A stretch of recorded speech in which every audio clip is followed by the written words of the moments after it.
বন্ধুরা, চারদিকে শুধু সমাধি আর সমাধি।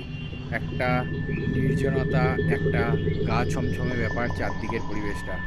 তো আমরা এখন দাঁড়িয়ে আছি একদম, মানে যে সমাধিটা নাম আমি শুনে ইন্টারেস্ট হয়েছিলাম যে এইখানে পার্ক স্ট্রিটে, সাউথ পার্ক স্ট্রিট সেমেটারিতে আসবো। তো সেই সমাধিটার সামনে আমি দাঁড়িয়ে আছি, যেখান থেকে শোনা যায় যে এখনও পর্যন্ত রক্ত বেরোয়।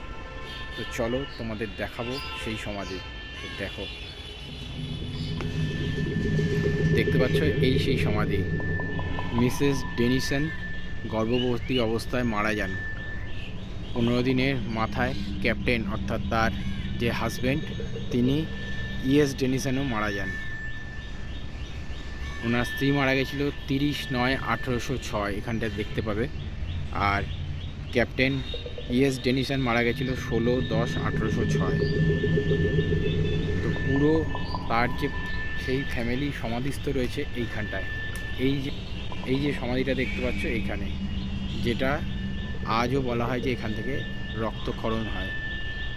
একদম তোমাদের সামনে দেখাচ্ছি, একদম সেই সামনে দাঁড়িয়ে রয়েছি। আর এই সমাধিটাকেই ব্লিডিং টোন বলা হয়ে থাকে। দেখো,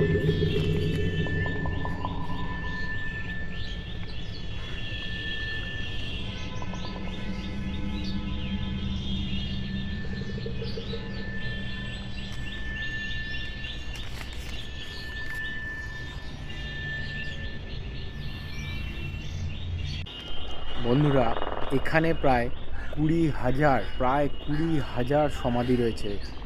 ইংরেজ শাসনকালে যত ইউরোপীয় খ্রিস্টান মারা যেতেন, তাদেরকে এখানে এনে সমাধিস্থ করা হতো।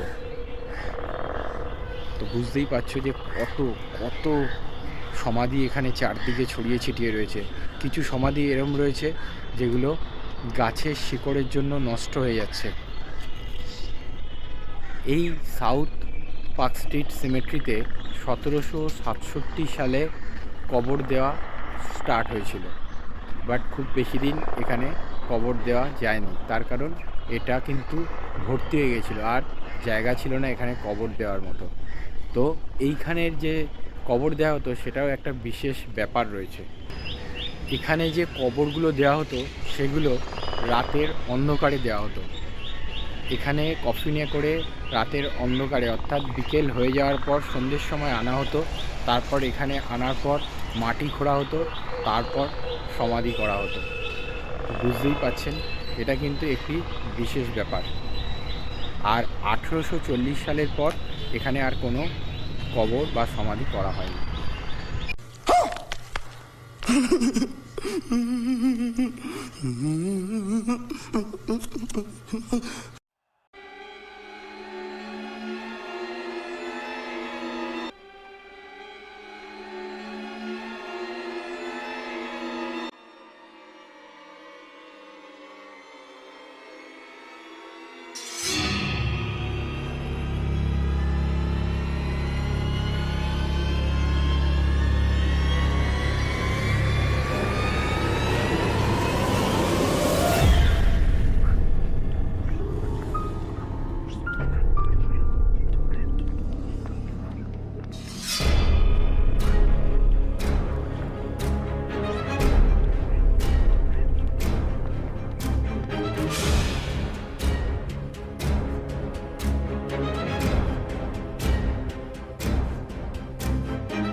বন্ধুরা।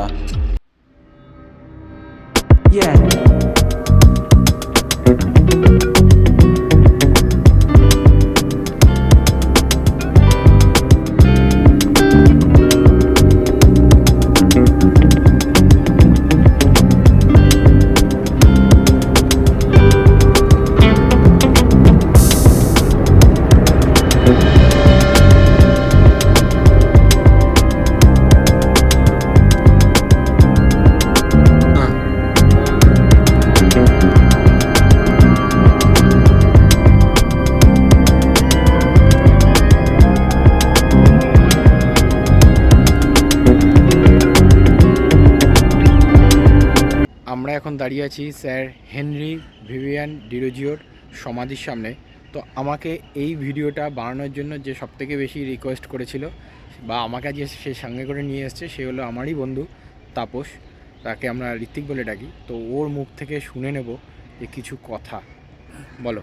নমস্কার বন্ধুরা, আমরা এখন দাঁড়িয়ে আছি হেনরি লুই ভিভিয়ান ডিরোজিও সমাধির পাশে। হেনরি লুই ভিভিয়ান ডিরোজিও ছিলেন একজন স্বদেশ, মানে কি ভারতবর্ষকে উনি খুবই ভালোবাসতেন এবং ভারতবর্ষের জন্য কিছু করার চেষ্টা করেছিলেন। কারণ আমরা লক্ষ্য করেছি পলাশী যুদ্ধ 1857 সালের পর থেকে, যখন সিরাজউদ্দৌলা পরাজিত হয়ে যাওয়ার পর পুরোপুরি দায়িত্বটা নিয়ে নিল পুরো ইংরেজ ইস্ট ইন্ডিয়া কোম্পানি। अबे जल्दी बोल, कल सुबह पनवेल निकलना है। এবং তখন বহু বিদেশি এসেছে, তার মধ্যে হেনরি লুই ভিভিয়ান ডিরোজিও একজন খুব সৎ এবং খুব ভালো ব্যক্তিত্ব।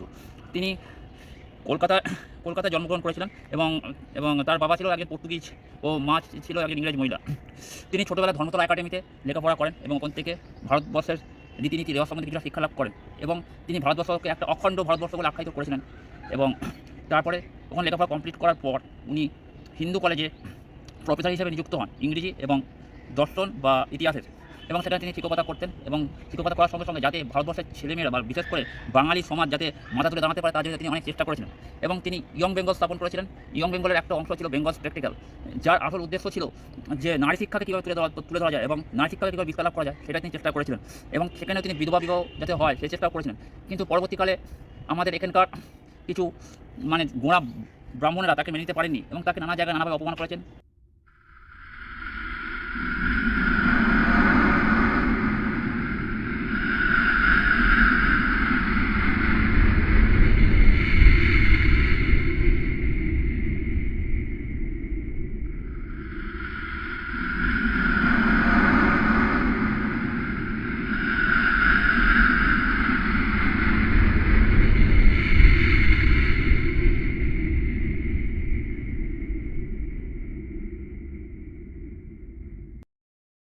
বন্ধুরা, এই সাউথ পার্ক স্ট্রিট সিমেট্রি হলো পৃথিবীর সবথেকে প্রাচীন গির্জাহীন কবরস্থান।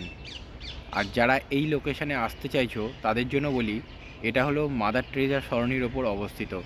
তোমরা যদি মেট্রো করে আসো, নিয়ারেস্ট মেট্রো স্টেশন হবে পার্ক স্ট্রিট। তো ওখান থেকে প্রায় 15 থেকে 20 মিনিট পায়ে হেঁটে তোমরা পৌঁছে যাবে। আর যারা বাসে আসবে তাদের জন্য নামতে হবে হলো মল্লিক বাজার ক্রসিংয়ে, ওখান থেকে পায়ে হেঁটে 2 থেকে 3 মিনিট পৌঁছে যাবে। আর এখানে প্রবেশ মূল্য হলো জনপ্রতি 20 টাকা করে, আর যারা ক্যামেরা নিয়ে প্রবেশ করবে তাদের জন্য কিন্তু 50 টাকা ধার্য করা হয়েছে। আর এইটার যে চারদিকের পরিবেশটা বেশ একটা ছিমছাম, একটা নিরিবিলি, একটা নির্জন পরিবেশ। তো এখানে কিছু অস্বাভাবিক ব্যাপার কখনো কখনো ঘটে। তো সেই কারণে বিকেল 5টার পর কিন্তু এখানে এন্ট্রি দেওয়া হয় না। তো সেইটা মাথায় রেখে প্রায় সব দিনই খোলা থাকে। তো সেটা মাথায় রেখে তোমরা আসবে, চেষ্টা করবে একা না আসার, অন্তত 2-3 জন যদি সম্ভব হয় তো একসাথে আসার। আর যারা চ্যানেলে নতুন আছো অবশ্যই চ্যানেলটাকে সাবস্ক্রাইব করে নাও। এরকম অনেক ইন্টারেস্টিং ভিডিও আসতে চলেছে এবং তোমাদের ঘুরিয়ে ঘুরিয়ে দেখাবো। ঠিক আছে, তো দেখো, আশা করছি তোমাদের ভালো লাগবে।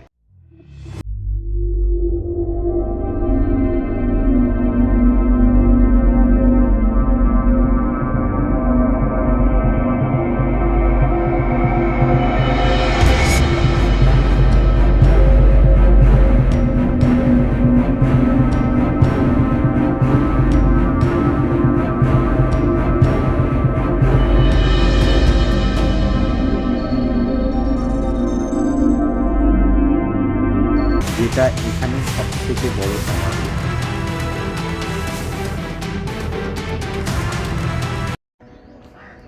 তো বন্ধুরা, দেখলে কেমন লাগলো অবশ্যই কমেন্ট করে জানিও।